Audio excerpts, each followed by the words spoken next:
Anywhere there in the world right now, once you're a Jamaican, you must feel a type of way. 17 people get shoot up. 8 of them unalive. Brother, a 8-year-old or 7-year-old got caught. Was unalive also, bro.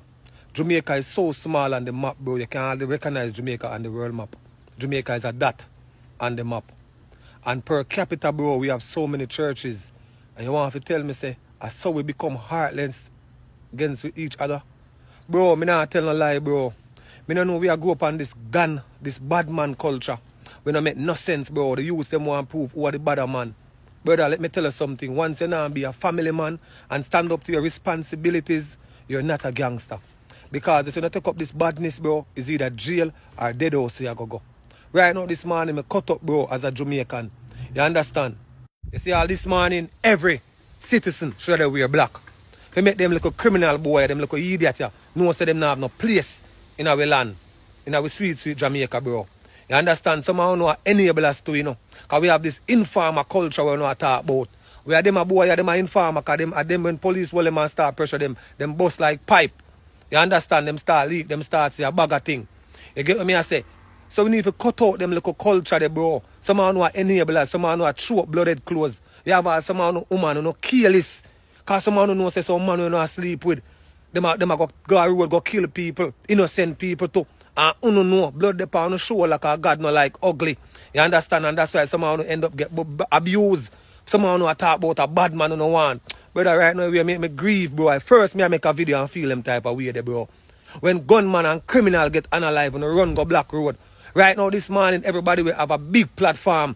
You know, favorite them. Them should have turn on them live this morning. You know what them should have do? Them should have give look awareness about what go on, bro. It don't look good, but somehow you know what? Through the rain now fall upon no stop, man. But listen, man, every Jamaican this morning should have feel a way, bro. Because this could happen to anybody. You can see how when they look about they run. You can see them try to run, bro. No live no life. Yo, Jamaica, listen, man. I'm so no silent panda one about yo. We need to do something, brother. People them need to stand up, brother. Make them boy they drink them rum and them woman special, whatever they want to call it them for go. Because them have some waste man kill off the people them, bro. Look how Jamaica nice. Hey, some boy for go, you know. On the spot news media, we got the latest news. We don't care about the views, we just representing right. Put local news internationally every night. On the spot, wave that Jamaican flag from left to right. Let's get it right. Y'all know the type. We ain't dealing with the hype. We make it take flight. Yeah, man, my viewers and subscribers, what one a blessed and wonderful Wednesday morning to each and every person out there tuning into On The Spot News Media. Now, my peeps, you don't know how we do it over on this side each and every morning. We have to give thanks and praise to the Most High Creator for the preservation of life, because life is indeed the greatest. So in the morning, my peeps, I have a few stories to share with you, the regular members of Chan Public and also members of the diaspora. So please like the video, share the video, watch the entire vlog so you can get a full understanding and a better appreciation of everything we are going in Jamaica. So just the other day when I made mention that I can't recall of another mass fatal knockings and clappings as the one that took place over there in Cherry Tree Lane in 4 Parts, Clarendon on Sunday. Someone sent me this clipping that I will be showing you that took place on Friday the 13th of August in 2010 in Chadiga Park. Boy, may I tell you, my peeps, the thing rough. So another such occurrence did take place in Jamaica. The Cherry Tree Lane is second of such. Now watch this one. A ghastly Friday the 13th for the Chadiga Park residents as they awoke to news that 8 members of the community were brutally gunned down by marauding gunmen. According to the police, 15 men dressed in dark-colored clothing armed with high-powered weapons entered the community just after midnight.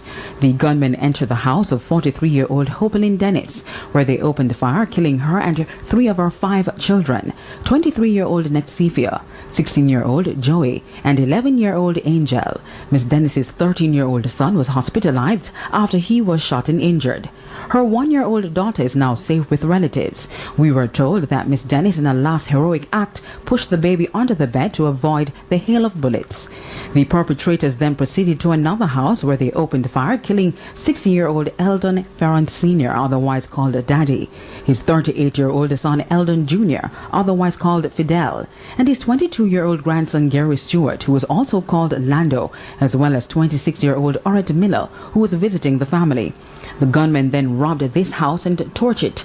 The owner of the house said he narrowly escaped after he saw the gunman approaching. We went through the back because it was dark, then they couldn't get to see us. So we went through the back and there was a light there, and we knocked the light out, and then we jumped through the back and we went down through the back, and while we were there, staying low.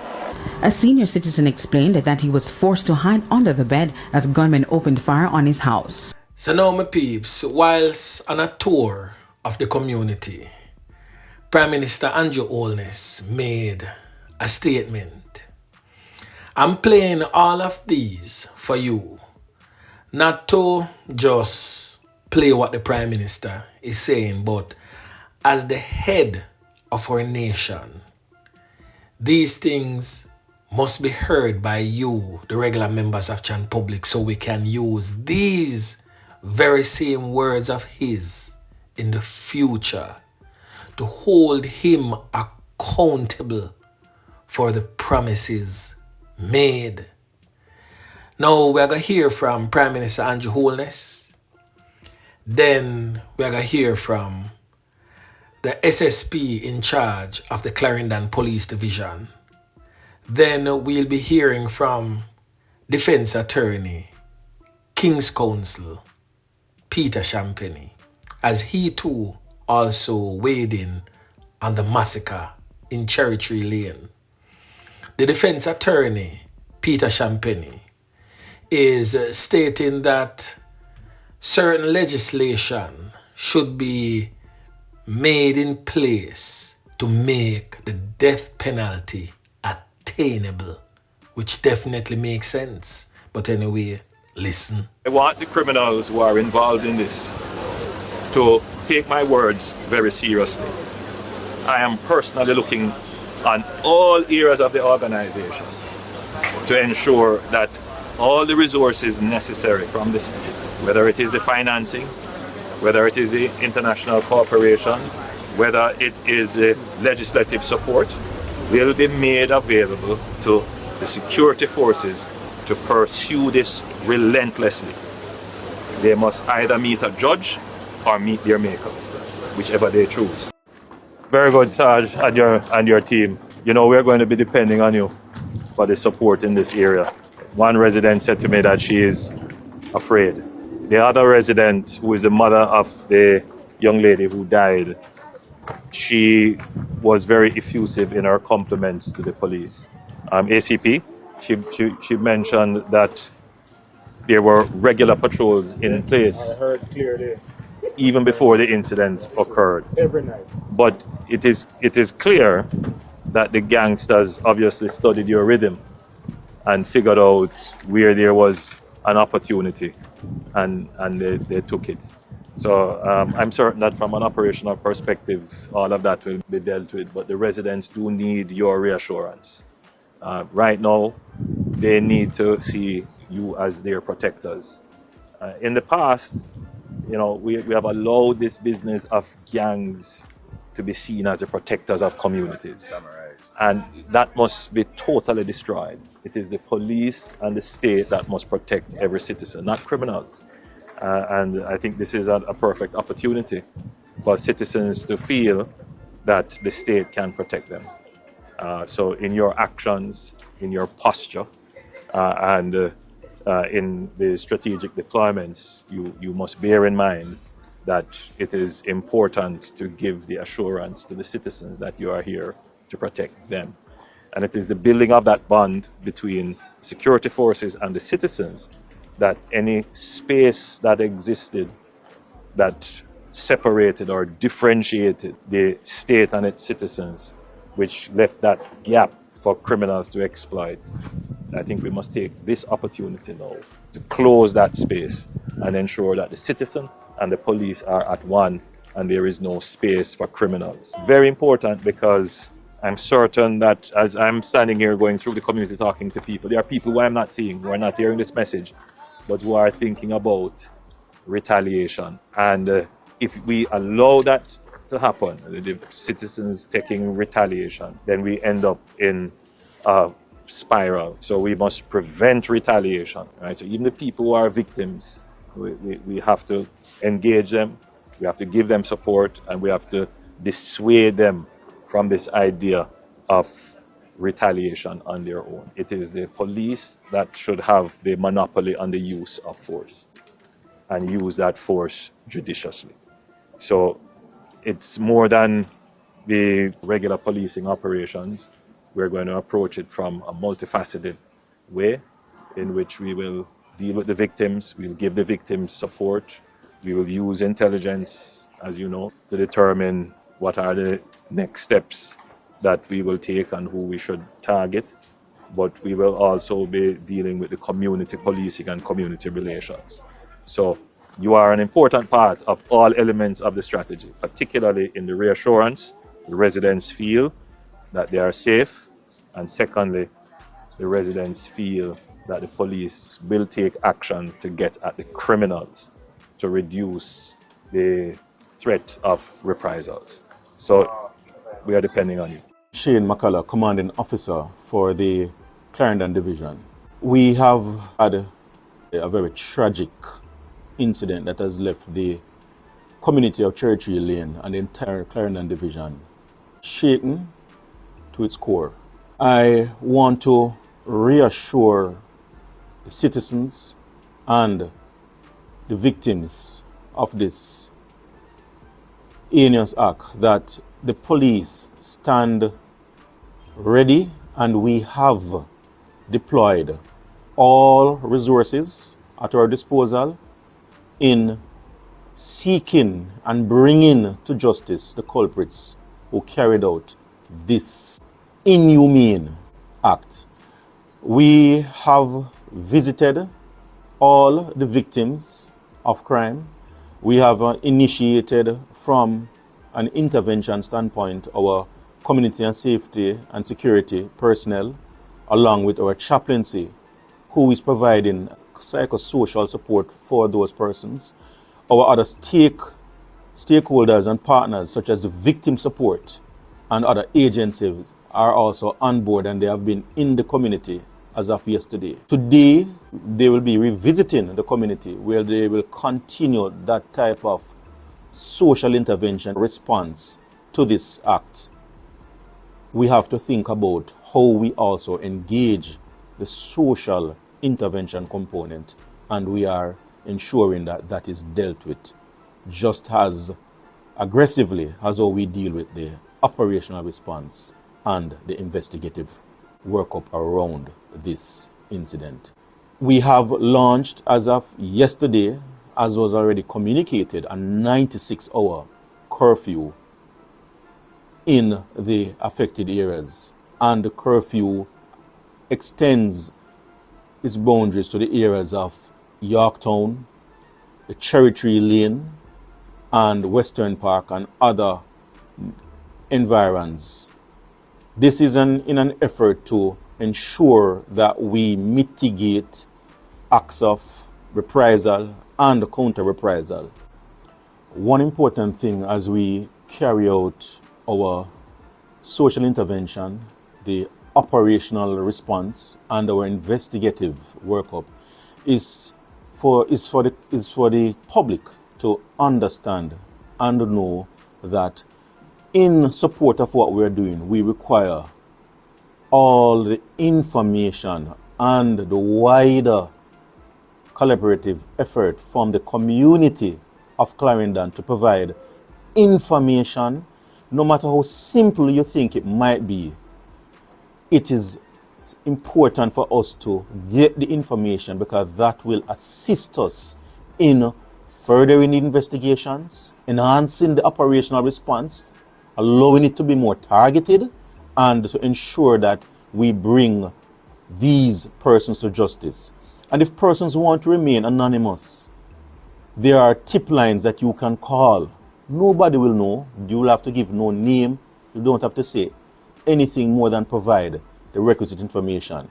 And these are 311, 811, and 119. Defense attorney, King's Counsel Peter Champagny, is calling for lawmakers to amend the legislation to make the death penalty attainable in instances such as Sunday night's deadly attack in Clarendon.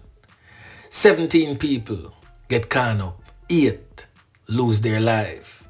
Mr. Champagny, whilst stressing that he supports due process in law and fair trials, said that those who are convicted in relations to mass knockings and clappings must face the gallows.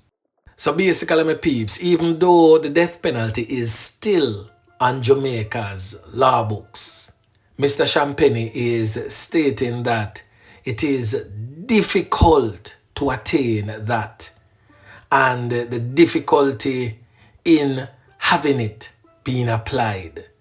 So the Jamaican lawmakers need to make it more accessible and attainable when a criminal element is found guilty of certain type of crimes. So now we are going to hear from the defense attorney, King's Counsel Peter Champagny. Listen. Common law principles that apply reserve the death penalty for what is called the worst of the worst case. And sometimes, and invariably actually, that threshold is very hard to reach. I therefore am recommending that there is legislation to have an automatic situation where once a person is properly tried, has gone through a fair process in terms of an appeal with a stipulated time period, and there is an adverse situation nevertheless coming from a guilty verdict, that the death penalty be automatic. And this would apply in cases where there is the killing of a child, or the killing of more than one person at the same time, or the killing of persons who are senior citizens. In other words, the persons who are most vulnerable in our society. Gone are the days where it was unheard of for a child to be killed, for someone in their 90s to be killed, for there to be mass killing. Those days were never a feature of Jamaica's history and culture, as far as I understand it. And therefore, we need to have legislation to deal with our situation. Now, I am most definitely in support, 100% in support of what defense attorney Peter Champagny just stated. Now, just within a few hours after the declaration of a 96-hour curfew in 4 parts Clarendon on Monday, the security forces began to reap success, having seized 1 firearm and arrested 4 men in connection with the seizure. Take note of what I just said. Now, it is believed that the men were on their way to carry out a reprisal attack in response to Sunday's mass murder, when they were held. So the criminal elements are indeed from the Cherry Tree Lane community. One of the men tried to dispose of a bag with the firearm, and the joint police military team gave chase, and the criminal element, whilst attempting to escape, was caught. As members of the constabulary force and Jamaica Defence Force began to swarm the community on Monday afternoon, the 4 men, who were believed to be traveling together on 2 motorcycles, were accosted by members of the security forces and searched. The weapon was found, as I stated earlier, and the 4 men arrested. The gun and the 2 motorcycles were seized. One of the criminal elements on the ground was overheard telling another criminal to shut up his mouth and not say anything, as he has the right to remain silent. When the 2 motorcycles were being placed in the back of the pickup truck, the same criminal element who had been instructing his cronies to be quiet was heard telling the police that one of the motorcycles had legitimate documentation as if to protest its seizure. The policeman said to him that he should be quiet and not say anything about the motorcycle. Now, this morning, we're learning that only 2 of the 4 men were charged, officially charged, for the firearm.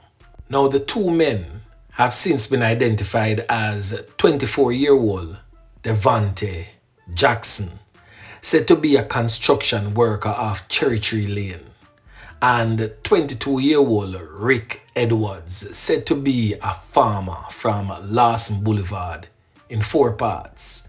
They were charged with being in possession of a prohibited weapon and unauthorized possession of ammunition. The men were detained as police teams patrolled the community in the aftermath of the mass knockings and clappings, which 8 people lost their lives. Now, 4 people did get whole hampan. 2 bike, 4 man, 1 strap. 2 never get officially charged. Now, what you all don't know is that one of the 4 criminal elements that was held by the police on Monday with the illegal firearm is the son of incarcerated reputed criminal element and gang leader known as Derek Azan, aka Black Azan. Now, we all know that the firearm that was seized by the Joint Police Military Team belongs to Derek Azan's son. However, he was released because he was not the one that had the firearm on his person, and he was not on the bike with the criminal elements that had the firearm. So 2 bike, 4 men. He was on the bike that did not have the criminal element with the firearm in his backpack. Now, a lot is going to happen. As I stated in yesterday morning's vlog, that a reprisal is a must. And I gave a list of the communities that should be on the lookout for the reprisal. Now we're going to hear from the chairperson of the Violence Prevention Alliance, that's Dr. Elizabeth Ward, who says incidents such as Cherry Tree Lane massacre in Clarendon often lead to added violence from those affected. Now, sometimes we have to make una hear it from una so-called bigwigs for una believe, because una just see on the Spot News Media as a little vlogger. But when una hear it from Mr. Necktie and Suit or Mrs. Suit and Tie, una understand a little bit better. So we are going to make them telling you the exact same thing where we are telling you time and time and time again, and una take it for granted. But anyway, listen. It really is a tragic situation, and it leaves the community and all the members of the community and those there traumatized and, susceptible to post-traumatic stress disorder. And violence begets violence, and that is the trouble, is you have to be looking to really the needs of the people so that they will not get involved in reprisals, to protect themselves as they see it, and to keep the idea of keeping others. The programs that we know that work are and have multiple costs a lot, and we usually only do a part of the treatment and then blame that we don't know or the thing does not work. 5 to 10% of the population are the ones that are actively involved or have the tendency to be involved in serious violence. We know what to do, and we need to invest in the right kind of programs. The earlier in life you do it, the more effective it is. Now the last thing I'm going to say to you, and it's a word of advice in the form of a picture. Now I want you to look carefully on the screen. One of my loyal viewers and subscribers sent this to me this morning, and it makes absolute sense.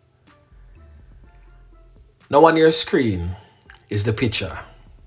All of your famous bigwigs, yeah man, the Bakra masters of today, playing a game, but the board game is played on the backs and on the heads of the regular members of Chan Public. Just note the caption, what it says.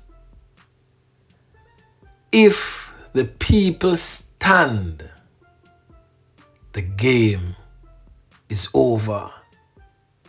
Take from that what you may, and that in itself is another word to the wise. Yeah man. So anyway my peeps, remember to like, share, subscribe to the channel. Stay tuned to On The Spot News Media as I continue to bring you fresh news and updates in subsequent newscast. On The Spot News Media. Yeah man.